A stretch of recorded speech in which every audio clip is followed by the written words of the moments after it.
Inflection is the change in form of a word, or an addition to a word that influences its use in a sentence. It is simply a modification of words that make them reflect new meanings.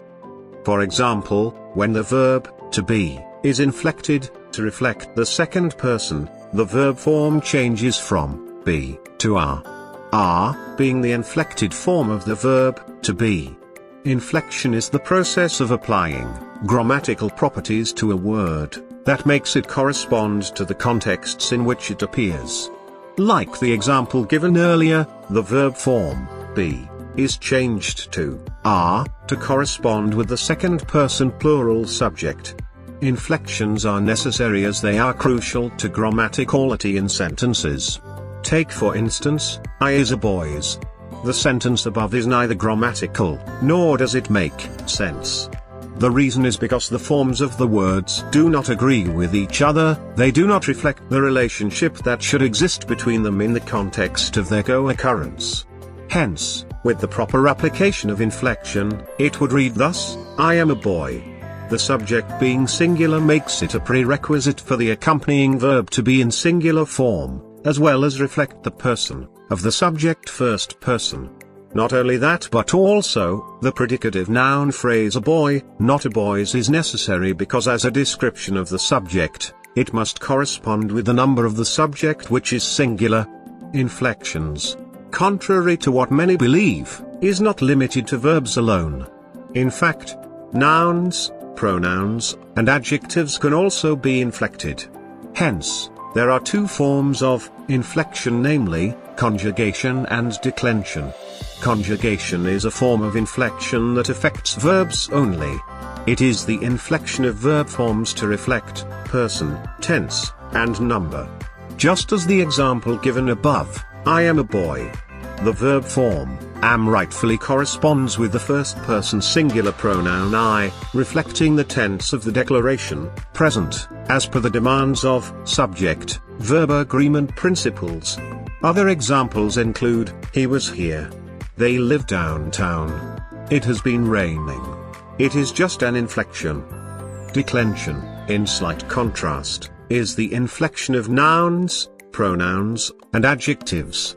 Nouns are usually inflected to represent person, case, possession and number. For example, John is a baby face. John, in the sentence, is the subject, case, singular, number, and third person, person. This inflection of the noun, John, rubs off on the accompanying verb, is, which becomes conjugated to reflect the grammatical properties of the noun. Nouns are not the only non-verbs that can be inflected, pronouns can be inflected too. Pronouns are inflected for person, number, possession, and case, just like the nouns they replace in sentences. For example, he likes Indian food.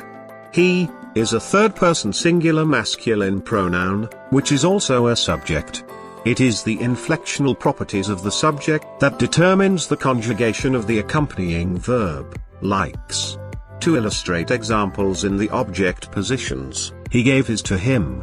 Here we have three different inflectional forms of the third-person singular masculine pronoun, he, where he is subject, his is possessive, and him is objective case. It can very well be deduced from this that only subjects determine the conjugation of verbs in a sentence. Adjectives, then, are inflected to represent varying degrees of comparisons. For example, fast, faster, fastest, strong, stronger, strongest, etc. So adjectives are inflected to reflect certain degrees of comparison, namely, comparative, used to compare, and superlative, above the chart, incomparable. Some instances, I am faster than you. I am best at winning bets. The first instance, faster, is an adjective form inflected to reflect comparison between two entities, I and you. The other adjective, best, is inflected to reflect the highest degree that cannot be compared. So, inflections are really just varying changes to words, or additions to them, that influence their use in sentences. It is also the embedding of grammatical qualities in words, to ensure grammaticality of instances of language use, being of two types, conjugation and declension.